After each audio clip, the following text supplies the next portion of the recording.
Hi, I'm SleepyMarvel, and tonight we're slowing things down again. Sometimes the Marvel Universe throws cosmic beams, gods, and star-level explosions at us. But here, we take it softly, calmly, one reason at a time. In this video, we're exploring something fans have debated for years. Who's really stronger in the MCU, Thor or Captain Marvel? And in this quiet little corner of the internet, we're going to walk through 10 gentle reasons why Thor, the god of thunder, actually stands above Carol Danvers. Not with shouting, not with fan wars, but with calm, canon facts and soft storytelling. So, get comfortable, take a breath, and let's begin this slow, relaxing journey through strength, history, and a little bit of cosmic lightning. First reason, Thor is a god, while Carol is an enhanced human. You know, sometimes the simplest difference is also the biggest one. And when you look at Thor and Captain Marvel in the MCU, the very foundation of who they are already puts them in two completely different weight classes. Thor isn't just strong or fast or empowered by some strange cosmic accident. He's a god, literally, a being born from a lineage that the MCU places far above humanity in terms of strength, durability, and natural power. Asgardians aren't just aliens, they're myth made flesh. And Thor isn't even an average Asgardian. He's the son of Odin, the god of thunder, someone whose body is built to survive energies that simply don't belong in the human vocabulary. That's why lightning doesn't hurt him. That's why he can fall from cosmic heights and leave nothing but a crater.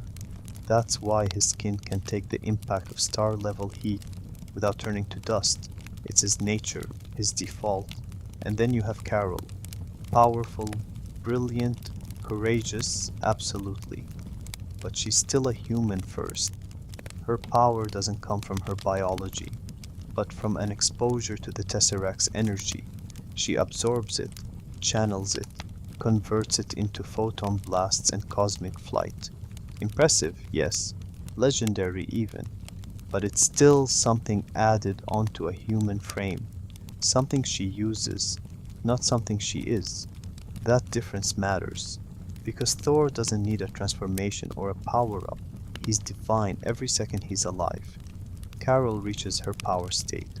Thor lives in his. When a god meets someone who became powerful, the advantage, quietly and naturally, stays with the god. And that's why, from the very beginning, Thor stands a step above.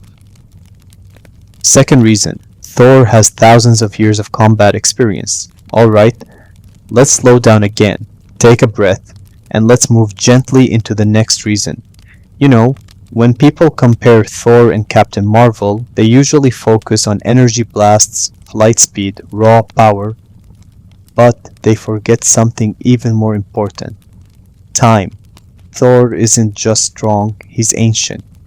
In Avengers: Age of Ultron, he states clearly that he's about 1,500 years old, which means he's been fighting wars, monsters, armies, and cosmic threats since long before Earth even had electricity. Every swing of his hammer, every battle cry, every scar is backed by centuries of battlefield mastery. Thor knows how to fight in the air, on the ground, against giants, demons, dark elves, sorcerers, robots, gods, and even cosmic beings like Surtur and Thanos. Carol, she's powerful, unbelievably powerful, but her experience is something like 30 years in military service, and a tiny fraction of that with her cosmic abilities. She fights with instinct, momentum, and courage, while Thor fights with memory, technique, discipline, and the kind of wisdom you only get after watching centuries of empires rise and fall.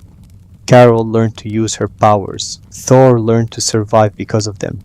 And there's a quiet, important truth here. Raw strength wins battles, but centuries of skill win wars. In a universe full of unpredictable threats, Thor's experience gives him an advantage Carol simply hasn't had the time to earn. And in a direct fight, that experience becomes a weapon Carol can't replicate, no matter how bright her energy shines. Third reason, Stormbreaker gives Thor a cosmic level advantage. Alright, let's settle in again, take a slow breath, and let's drift gently into the next reason. Stormbreaker isn't just a weapon.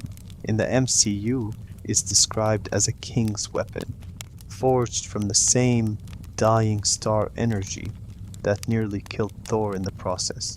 It was built for one purpose, to kill the things that regular heroes can't even scratch. When Atri forged it, he didn't say it could hurt Thanos. He said it was designed to kill him, and not Thanos at his weakest, Thanos at his strongest.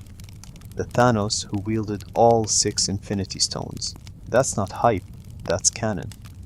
Stormbreaker lets Thor do things Carol simply can't match, no matter how bright her energy gets. It lets him summon the Bifrost at will, cutting through space and dimensional barriers like they're just air. It channels pure cosmic lightning, the kind that forced Thanos to his knees, even while the gauntlet glowed with universal power. And most importantly, it scales with Thor himself. The angrier he gets, the more lightning it channels. The more lightning it channels, the more devastating Stormbreaker becomes. Carol doesn't have anything like that. Her power is internal, strong, dazzling, explosive, but limited to her own output. Thor, on the other hand, has a weapon that multiplies his strength beyond divine levels, an axe that cuts through energy, blasts ships, barriers, and even the power of the Infinity Stones. Stormbreaker isn't just an upgrade, it's a cosmic equalizer, a weapon in a class far above anything Carol has ever wielded or faced, and that gap alone changes everything in a direct confrontation. Fourth reason, Thor can channel the full power of the Bifrost. When we talk about Thor's strength, people think of lightning, or Stormbreaker, or those massive battlefield moments where the sky splits open around him. But there's something even more impressive tucked inside his powers. Thor isn't just a warrior, he's a gateway. In the MCU, Thor can channel the full power of the Bifrost, one of the most ancient and dangerous forces in the 9 realms. The Bifrost isn't just a rainbow bridge, it's a cosmic transportation network capable of moving armies, weapons, even entire fleets across galaxies in seconds.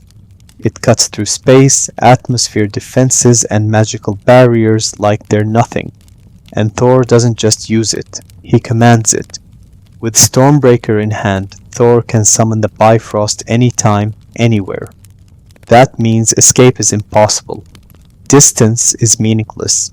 No planet, no star system, no battlefield is ever out of his reach. Carol flies through space at incredible speed, beautifully, powerfully, but Thor doesn't fly to a destination. He arrives, instantly, with cosmic precision, and the energy that surges through him when he opens the Bifrost. That's not something Captain Marvel has ever shown she can withstand. It's raw dimensional force, the kind that Asgardians have used for millennia to travel between realms, fight demons, confront gods, and maintain cosmic order. Thor isn't just strong, he's connected to the infrastructure of the universe itself. Carol may shine like a star, but Thor can bend the pathways between stars, and that alone gives him a reach, a level of cosmic dominance that Carol simply can't match, no matter how bright she burns. Fifth reason, Thor has survived energies that would obliterate Carol. One of the clearest differences between Thor and Captain Marvel isn't how hard they hit, but what they can survive. Thor's durability in the MCU operates on a scale that almost no other hero can touch. The most striking example is Nidavellir. When Thor takes the full blast of a dying star straight to the chest, In the film, it's explicitly described as holding open the iris against the full force of a star, something even the dwarfs warn is guaranteed death, and yet Thor endures it long enough to restart the forge, long enough for Stormbreaker to be completed, long enough to survive an energy output that should have vaporized him instantly. Carol has impressive durability, of course. She tanks missiles, ship blasts, photon energy, even impacts at hypersonic speeds, but nothing she's endured comes close to the intensity of a star's energy. She absorbs, redirects, and releases cosmic photons. But she has never survived a direct astrophysical event. Thor has, and not just survived. After nearly dying, he's back on his feet minutes later, arriving in Wakanda with enough power to turn the tide of an entire war. Even outside Nidavellir, Thor has repeatedly tanked forces that break almost everyone else. The energy of the ether, the lightning of his own storms, blasts from Thanos, the destruction of Asgard, and magical collisions that stagger gods. Carol is powerful, fast, and explosive, but her body is still the frame of a human transformed by external cosmic energy. Thor's resilience is divine. His biology is celestial. His baseline resistance is simply beyond what a human hybrid can replicate. Thor doesn't just hit harder. He survives things that would erase Captain Marvel from existence. Sixth reason. Carol's power has a ceiling. Thor's does not. One of the most telling differences between Thor and Captain Marvel is the source of their power. Carol's abilities come from the Tesseract's energy, the photon energy absorbed during the explosion that created her. She channels, converts, and redirects that power with incredible efficiency, but it still behaves like a finite resource. Even her binary form, as impressive as it is, has limits. It's tied to how much energy she can absorb and release before burning out. Thor doesn't operate like that. His power isn't absorbed, it's generated. In Thor, Ragnarok, Odin tells him directly, the hammer was never your source of strength. And once Thor unlocks his full lightning potential, he shows that his abilities rise with emotion, pain, desperation, and combat focus. There is no stated cap, no transformation mode, no limit he needs to charge or maintain. His lightning grows stronger depending on the moment and the intensity of the battle, much like Hulk's strength scaling, but with divine energy behind it. Carol reaches a maximum output. Thor's maximum output evolves, and we see it on screen. In Ragnarok, he unleashes enough lightning to wipe out entire armies. In Infinity War, he channels more power than ever before when he arrives in Wakanda. In Endgame, dual-wielding Stormbreaker and Mjolnir, his power increases again. There is a pattern. Thor gets stronger as the stakes rise. Carol gets stronger when she taps into energy she already absorbed. One scales, the other plateaus, and that difference means that no matter how bright Carol burns, Thor always has another level waiting beneath his skin. Seventh reason, Thor has defeated cosmic threats. Carol has only faced briefly. Thor's track record in the MCU isn't just impressive, it's mythological. While Carol has proven she can tear through Kree warships, destroy Chitauri Leviathans, and overpower Thanos for a moment, Thor's list of opponents sits on a different tier entirely. Thor has fought and survived beings who are not just powerful, but cosmically fundamental to the MCU. He battled Surtur, a fire demon destined to destroy Asgard itself. Surtur is not just a villain, he's a prophecy, a force of nature, an apocalyptic entity whose final form dwarfs mountains. Thor fought him, wounded him, and ultimately used him strategically to defeat Hela. Speaking of Hela, Thor faced his own sister, the goddess of death. She shattered Mjolnir like it was glass. tore through the Asgardian army alone, and tanked attacks that would drop most heroes instantly. Carol has never faced someone on Hela's level, not even close. Then there's Thanos.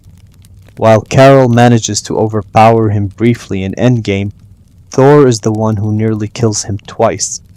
First, with Stormbreaker in Infinity War, Thanos had all 6 stones, then again in Endgame when he decapitates him effortlessly in the garden. Thor doesn't just fight cosmic threats, he lives among them. He grew up with them. His enemies are gods, demons, titans, monsters, and universe-level beings.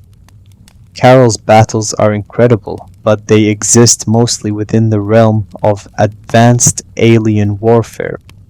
Thor's story operates on a higher plane, where myth meets apocalypse, and where only beings of true cosmic weight can stand. 8th reason, Thor generates his power. Carol channels external energy. The difference between Thor and Captain Marvel isn't just about how strong they are. It's about where that strength comes from. Thor's power is born inside him. He doesn't need a battery, a star, or a cosmic event. The lightning lives in his body, in his blood, in the lineage of Asgard itself. From the moment he was born, the storms were already his. When Odin tells him, "The hammer was never your source of strength," it becomes clear that Thor doesn't use lightning. He is lightning. Carol works differently. Her power was given to her by the energy of the Tesseract, absorbed during an accident that rewrote her DNA. She channels photon blasts, stores energy, releases it in explosive bursts, and uses it to fly or destroy ships. Her strength is incredible, even breathtaking, but it's still borrowed, a transformation activated by what she takes in. She's a conduit. Thor is a generator. That difference changes everything. Carol's limits are tied to what she can absorb or maintain. Thor doesn't have that ceiling. He draws from a well that doesn't empty. His lightning intensifies with emotion, purpose, and divine will, not with energy intake. It's the difference between someone carrying a torch and someone who is the fire. In every version of their fights, in every appearance across the MCU, Carol shines like a star, but Thor burns like the storm that created it. He doesn't rely on cosmic fuel. He doesn't risk running out. He produces his own power endlessly, effortlessly, and naturally. The unmistakable signature of a god whose strength doesn't come from the universe but echoes out into it. 9th reason, Thor has far greater versatility in battle. When you watch Thor fight in the MCU, there's this almost fluid unpredictability to him. One moment he's striking with the force of a meteor, the next he's summoning lightning so bright it cracks the sky open, and a heartbeat later he's using divine instincts that let him sense danger before it even happens. Thor doesn't just fight with strength, he fights with variety. His entire style is built on the idea that he can switch between brute force, weapon mastery, elemental control, and divine magic without missing a step. It's why he can go from swinging Stormbreaker like a siege weapon to channeling lightning through the blade, and then leap into the air to crash down with thunder that shakes the battlefield. Carol fights with intensity, speed, and overwhelming power, but her combat approach is more linear. She hits hard, she moves fast, and she fires photon blasts with incredible precision. But the range of her abilities is narrower. When she engages an enemy, she tends to rely on the same set of tools: energy projection, flight momentum, and pure strength. It's effective, no question, but it doesn't shift into the kind of adaptability Thor shows. Thor can approach a fight from the air, the ground, through the Bifrost, with weapons, without weapons, with storms, with hand-to-hand technique, or with an explosive burst of lightning that levels entire platoons. This versatility is what makes Thor so dangerous. He doesn't have a single strategy. He has an entire arsenal built into his very being. Carol burns like a star, focused, powerful, straightforward. Thor arrives like a storm, unpredictable, ever-changing, and impossible to corner. In a universe full of threats that evolve, twist, and adapt, the ability to shift styles on the fly gives Thor an advantage Carol simply doesn't share. 10th reason. Thor's destructive feats simply outscale Carol's. When you look at the MCU, not through hype, but through raw on-screen feats, Thor's destructive potential sits on a level Captain Marvel has never fully reached. Carol is spectacular. She tears through Kree fleets like they're paper. She absorbs energy blasts, and she overwhelms enemies with speed and photon power. But Thor's greatest moments aren't just powerful, they reshape the battlefield around him. In Infinity War, his arrival in Wakanda isn't just an entrance, it's a seismic shift in the entire fight. The lightning he summons doesn't just scatter outriders, it sweeps through the landscape with the force of a natural disaster, turning the tide instantly. And then there's the moment everyone remembers. Thanos, armed with all 6 Infinity Stones, a being who moments before was rewriting reality itself, raising shields against star-destroying energy, drops to his knees when Thor hits him with Stormbreaker. That scene alone shows the scale of Thor's power. Carol, for all her strength, never did that. She pushes Thanos back, yes, she forces him to struggle for a few seconds. But Stormbreaker cutting through the power of the full Infinity Gauntlet is an entirely different dimension of strength. The kind that doesn't just overpower, but overwhelms. Carol's feats are remarkable. Thor's are catastrophic. She shines, he devastates. And when you compare the highest levels they reach on screen, Thor's destructive force simply stands in a class of its own, bigger, louder, heavier, and fueled by the kind of divine power no human hybrid can truly match. And that brings us to the end of our quiet little journey. 10 reasons, softly told, exploring 2 of the brightest and most powerful heroes in the MCU. Whether you agree with every point or not, I hope this helped you see the God of Thunder in a new, calmer light. Thank you for staying here with me, for listening, for breathing a little slower. If you are heading to sleep, I hope your night is peaceful. And if you're just relaxing, I hope this left you lighter than when you arrived. This was SleepyMarvel, and I'll be right here for the next story whenever you're ready to drift again. Good night.